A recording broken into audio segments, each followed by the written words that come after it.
ہمارے اور آپ کے لیے ان حالات میں یہ پیغام ہے کہ ہمیں اللہ کی رسی کو مضبوطی سے تھامے رکھنا ہے، اور سرکار دو عالم جناب محمد الرسول اللہ صلی اللہ تعالی علیہ وسلم نے کامیابی کے حصول کے لیے جو نسخے بیان فرمائے ہیں اس کی روشنی میں زندگی گزارنے کا عادی بننا ہے۔ اپنے درمیان اتفاق و اتحاد کی فضا قائم کی جائے، مختلف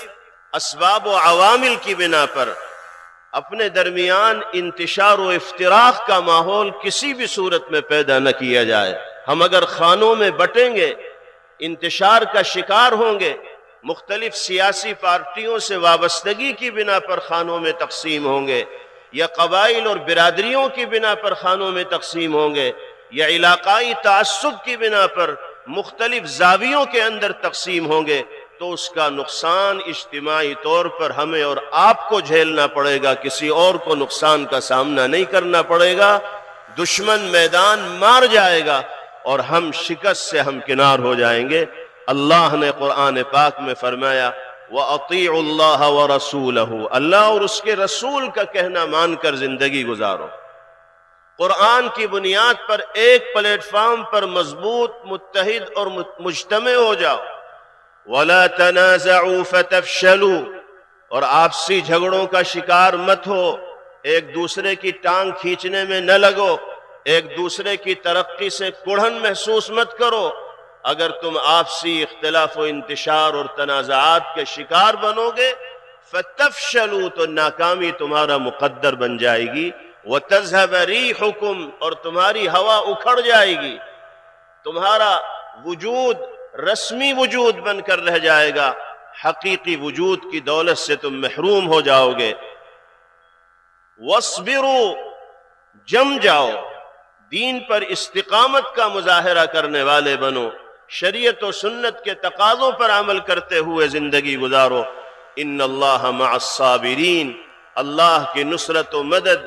انہی خوش نصیب لوگوں کے شامل حال ہوتی ہے جو اللہ اور اس کے رسول صلی اللہ علیہ وسلم کی مرضی اور منشا کے مطابق زندگی گزارتے ہیں۔ میرے بھائیوں بزرگوں، جو حالات بھی ہمارے اس ملک میں ہیں یا ساری دنیا کے اندر ہیں،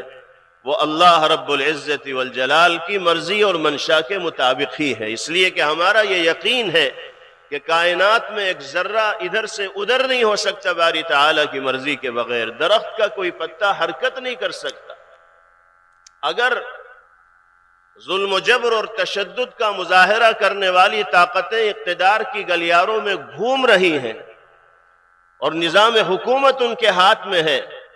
تو اللہ نے چاہتے تو ان طاقتوں کی رسائی وہاں تک نہ ہو پاتی۔ سب چیزیں اللہ کے نظام کے تابع ہیں۔ ہمیں اس پہلو پر بھی غور کرنا چاہیے کہ ان آزمائشوں کا، امتحانات کا ہمیں شکار کیوں ہونا پڑ رہا ہے۔ اس کی بنیادی وجہ یہ ہے کہ اگر ہم اللہ کو ناراض کرنے والے کاموں کو کرنے کے عادی بنیں گے تو اللہ کے غضب اور غصے کو دعوت دینے والے بنیں گے، اور اللہ کو راضی اور خوش کرنے والے کام کریں گے تو اللہ کی نگاہ رحمت و عنایت کے مستحق بن جائیں۔ اگر ہم گناہوں سے، بدعمالیوں سے، حق تلفی سے، لوگوں کے حقوق کو دبانے سے، جھوٹ سے، غیبت سے، چغلی سے، بے ایمانی اور خیانت سے باز آئیں گے اور فرائض و واجبات کی ادائیگی کا اہتمام کریں گے تو اللہ کی مدد شامل حال ہوگی اور انشاءاللہ حالات تبدیل ہوں گے، عزت و عافیت، اطمینان و سکون مقدر بنے گا۔ نبی کریم علیہ السلام نے فرمایا ان اللہ یرضی لکم ان تناصحوا من واللہ اللہ امرکم، اے انسانوں، اے مسلمانوں، اے ابن آدم، یاد رکھو اللہ تم سے راضی اور خوش ہوتے ہیں اس بات پر کہ تم ان لوگوں کے ساتھ خیر خواہی کا مظاہرہ کرنے والے بنو جن کو تمہارا ذمہ دار بنایا گیا ہے۔ گھر کے ذمہ دار ماں باپ ہیں، ان کے ساتھ خیر خواہی کا مظاہرہ کیا جائے،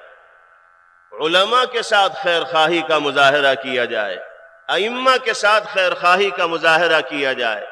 اکابر و بزرگان دین کے ساتھ خیر خواہی کا مظاہرہ کیا جائے، سماجی میدانوں میں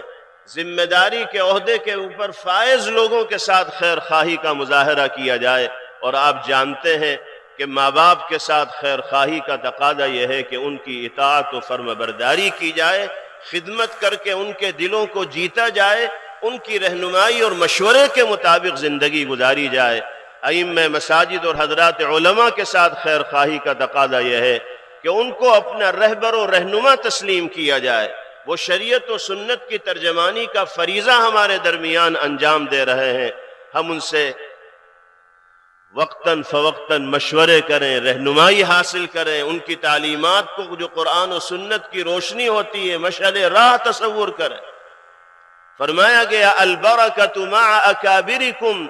بڑوں کے ساتھ جڑ کر ان کی چھتر چھایا میں، ان کے سایہ شفقت میں زندگی گزارو گے تو برکت تمہارے شامل حال رہے گی. آج ہم یہ بھی دیکھتے ہیں کہ عمومی طور پر اس حوالے سے خیر خواہی کی کمی بھی پائی جا رہی ہے، نوجوانوں میں وہ کم سے کم ہوتا چلا جا رہا ہے. اور یہ جو ارتداد کے واقعات کثرت کے ساتھ پیش آ رہے ہیں، کوئی مسلمان نوجوان لڑکا ایمان کے طوق کو بآسانی اپنی گردن سے اتارتا ہے اور کسی غیر مسلم لڑکی کے ساتھ زندگی گزارنے کا فیصلہ کرتا ہے، یا کوئی مسلمان لڑکی کسی غیر مسلم لڑکے کو اپنا شریک حیات اور رفیق زندگی بآسانی بناتی ہے اور اپنی زندگی کا خود فیصلہ کرتی ہے،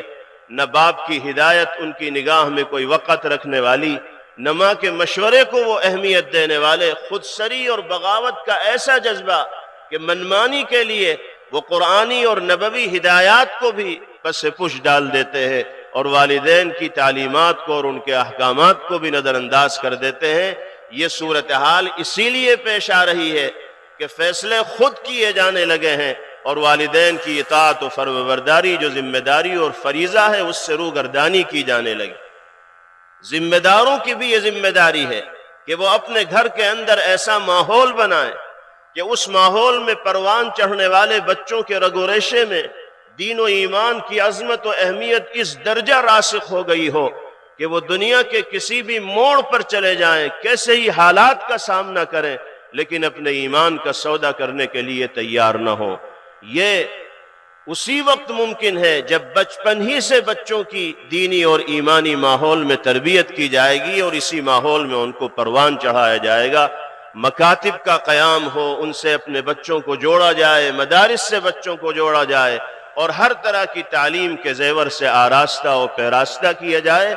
جب تعلیم آئے گی تو ذمہ داریوں کو سمجھنا ہوگا اور جب ذمہ داریاں سمجھ میں آئیں گی تو پھر اس کے تقاضوں کے اوپر عمل آسان بھی ہوگا. اللہ تعالی ہمارے ملک میں امن و امان اور سلامتی کی فضا کو قائم و دائم فرمائے اور ہم سب کو عزت و عافیت کے ساتھ زندگی گزارنے کا موقع میسر فرمائے. عالم اسلام سے ایک خوش آئند خبر یہ بھی آ رہی ہے